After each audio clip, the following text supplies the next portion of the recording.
The federal troops' advance continues here inexorably. But even today, as they were bringing up more weapons, they claimed they were preparing for the ceasefire. But throughout the day, the battle for the town raged on. It was impossible to confirm because of heavy sniper fire, but the army said it had seized the bridges which linked the north and south of the town. And the civilians, the lucky ones, are the few who have escaped and are being held in a cellar while their identities are checked. One of them said he thought the defenders were on the verge of giving up. Jel svi u uniformi oblačili su civilna odela, to znači da hoće da beže. Because everybody who was wearing a uniform are now trying to get hold of civilian suits, and that means they're ready to run off.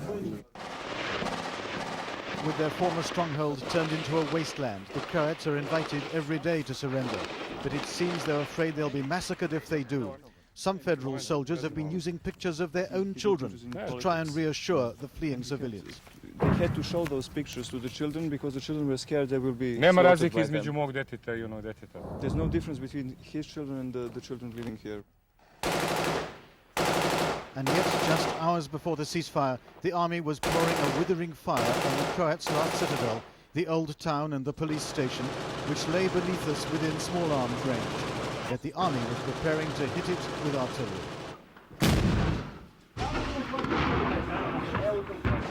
The army says that as far as they're concerned, the shooting will stop at 6 o'clock this evening. But they believe the Croats are not going to stop, and if one shot is fired at them, they'll return it 2 or 3 times. In other words, a single shot, and the battle starts all over again. Martin Bell, BBC News, Vukovar.